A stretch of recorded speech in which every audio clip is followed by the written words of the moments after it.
akan sedikit ada tekanan supaya perusahaan-perusahaan yang para pekerjanya itu sedikit berisiko, ya, itu supaya kita berharap bisa didaftarkan BPJS Ketenagakerjaan. Sementara kita himbau lah ya, kepada semua perusahaan ini supaya dia peduli dengan tenaga kerjanya, supaya tenaga kerjanya juga tenang bekerja.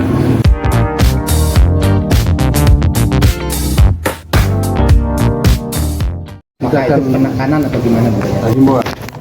Himbauan, tetapi tentu yang ada kaitannya dengan pemerintah kita, terutama dalam hal perizinan dan sebagainya, kita akan sedikit ada tekanan supaya perusahaan-perusahaan yang para pekerjanya itu sedikit berisiko, ya, itu supaya kita berharap bisa didaftarkan kepada BPJS Ketenagakerjaan. Kita Pak Bupati berapa perusahaan yang itu? Banyak, ya. Ini sementara yang kita launching ini kan yang dari perangkat desa yang dibayarkan sama kita, sama di BCHT, ya. Jadi perusahaan-perusahaan swasta ini yang banyak di kita ini ternyata belum banyak mendaftarkan tenaga kerjanya untuk masuk di kepesertaan BPJS itu. Hasil kita akan bersurat.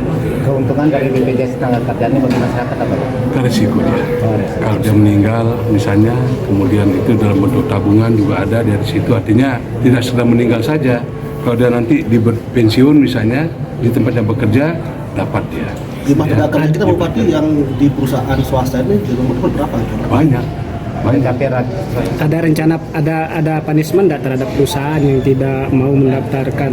Nah, sementara kita himbau lah ya. Sementara kita himbau ya kepada semua perusahaan ini supaya dia peduli dengan tenaga kerjanya, supaya tenaga kerjanya juga tenang bekerja, ya. Salah satu konsekuensi dari perusahaan yang tidak mendaftarkan pekerjaannya. Ya kita koordinasi lah. Ya, kita koordinasi.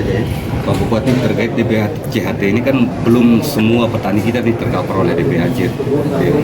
Untuk DPHC Lombok Timur untuk belum semuanya tercover gitu Pak.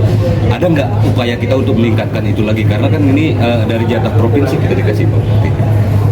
Untuk penggunaan ada upaya peningkatan lagi, bahkan masih ada yang wilayahnya yang kecil, ada kriteria nih, yang kecil yang punya 2 arah 3 arah itu belum masuk kata BPJS. Kita berharap nanti Dinas Pertanian, Dinas Perkebunannya itu melakukan pendataan kepada para petani ya, terutama yang berkaitan dengan DPHT, tembakau khususnya di situ yang belum daftar supaya didaftarkan, ya.